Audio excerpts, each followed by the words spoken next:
Wa an Rabi' ibni Saburah an abihi radhiyallahu anhu anna Rasulullah sallallahu alaihi wasallam qala, dari Rabi' ibni Saburah dari bapaknya radhiyallahu anhu, sesungguhnya Nabi SAW bersabda, inni kuntu adintu lakum fil istimta'i minan nisa.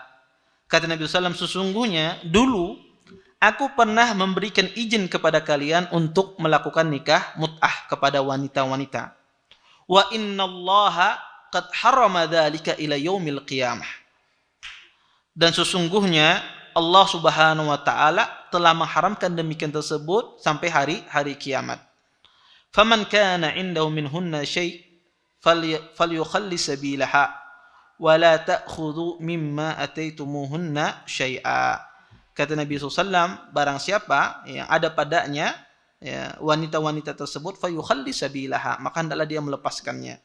Wa la ta'khudhu mimma ataitumuhunna syai'a, dan janganlah kalian mengambil dari apa-apa yang kalian kasihkan kepada wanita-wanita tersebut. Hadis ini dikeluarkan oleh Imam Muslim, ya, dan dikeluarkan oleh Abu Daud, Nasa'i, Ibnu Majah, Ahmad, dan Ibnu Hibban. Dan hadis ini juga sama, ya, pengharaman nikah mut'ah sampai hari kiamat. Hadis ini sangat tegas sekali, bahwasanya nikah mut'ah itu diharamkan sampai hari kiamat. Tidak ada lagi pembolehan tentang nikah mut'ah. Taib. Kemudian kita lanjutkan ke hadis berikutnya. Wa an Ibnu Mas'udin radhiyallahu anhu qala, la'ana Rasulullah sallallahu alaihi wasallam al-muhallil wal muhallal lahu. Rawahu Ahmad wan Nasa'i wa Tirmidzi wa sahhahahu. Wa fil bab an Ali akhrajahu al-arba'ah illa an-Nasa'i.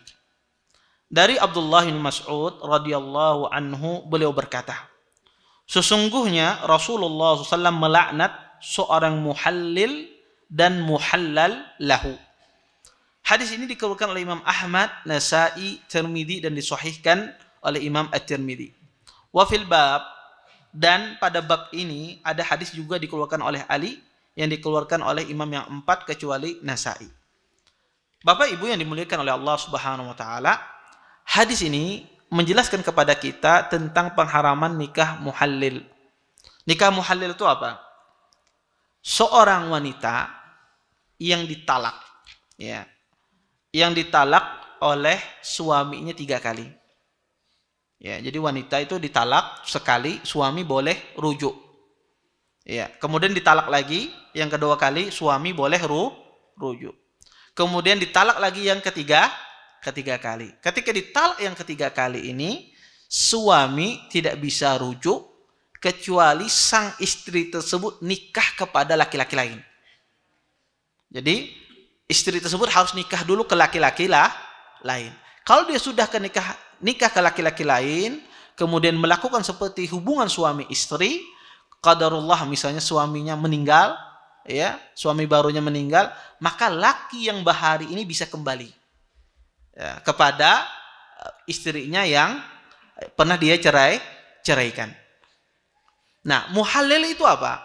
Muhallil itu adalah dia ingin menghalalkan ketika suaminya tidak bisa kembali karena ditalak 3, dia ingin menghalalkan istrinya dengan cara apa? Dengan pura-pura menjadi suaminya. Nikah beneran, ya, jadi suaminya, ikam nikahi biniku, jangan ikam sentuhlah, awas, misalnya macam itu. Awas, ikam macam itu. Ya. Kemudian, ya, oke, dikasih uang, ya, laki-laki tersebut. Akhirnya dia akad sama penghulu, semisalnya.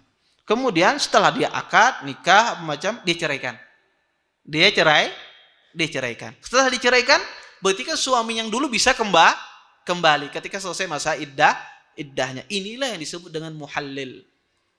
Menghalalkan. Ya. Yang menghalalkan itu dilaknat oleh Allah Subhanahu wa taala, dan yang meminta itu juga suami juga dilaknat oleh Allah Subhanahu wa taala. Ya, kenapa? Karena ini haram. Pernikahan ini batil. Ya. Maka dia dengan cara demikian ini tidak boleh. Ya, dan ini diharamkan di dalam syariat Islam. Maka kalau ada pernikahan semacam ini adalah pernikahan yang batil. Pernikahan yang batil dan diharamkan oleh Nabi sallallahu alaihi wasallam. Dan ini banyak Bapak Ibu. Ya, kasus terjadi ini banyak. Orang, ya, Karena kadang-kadang banyak para suami itu kadang-kadang tidak berpikir jernih lagi ketika terjadi permasalahan dalam rumah tangga, langsung mengikuti kata hati, ya, keemosian, ya, tidak berpikir jernih lagi, ya, sehingga kadang-kadang sebagian laki-laki ini tidak ada bedanya dengan wanita, ya. Wanita kalau apa-apa dia pakai hati, pakai perasaan. Sebagian laki-laki juga demikian, apa-apa pakai perasaan, ya. Bapenda silon sidin sedikit-sedikit penyinggungan, ya. Ngalih bana bapenda on sidin nenek. Laki-laki itu, ya, rujulah sifat laki-laki itu tidak demikian. Kalau kita memiliki sifat mudah penyinggung harus diubah. Itu akhlak yang tidak bagus. Ya. Laki-laki itu dia berpikir dengan akal sehatnya. Ya. Kalau kita mudah sedikit-sedikit mengambil perasaan, kan ada bedanya dengan wanita. Ya.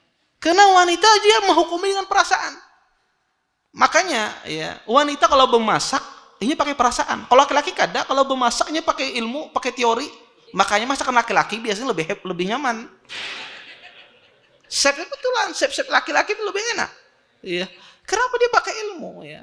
Dia pakai. Kalau wanita dia pakai perasaan, garamnya sekian. Ya. Ini bukan memuji laki-laki, enggak. Iya, tapi saya ingin menjelaskan bahwasanya laki-laki itu, ya, tidak memakai perasaan, ya. Dan perasaan itu miliknya wanita. Ya. Maka jangan kadang-kadang sedikit bermasalah, ya, langsung tidak berpikir secara matang. Ya, langsung asal cerai-cerai.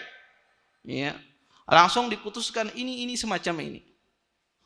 Maka ini tidak benar, ya, tidak benar. Ya, maka jangan sampai kasus muhalil ini tidaklah datang akibat apa? Kecerobohan para pria. Dia menyesal akhirnya terus dia melakukan dengan cara semacam ini. Ya. Kadang-kadang sebagian pria setelah mentalak bininya mina mantap, seminggu menangisnya. Ya. Kenapa? Karena dia ceroboh. Ya. Karena dia menghukumi dengan perasaannya, tidak memakai dengan akalnya. Taib. Terima kasih. Jazakumullah khairan wa barakallahu fikum. Video ini dibuat atas partisipasi dari donasi Anda. Semoga menjadi amal jariah bagi Anda semuanya.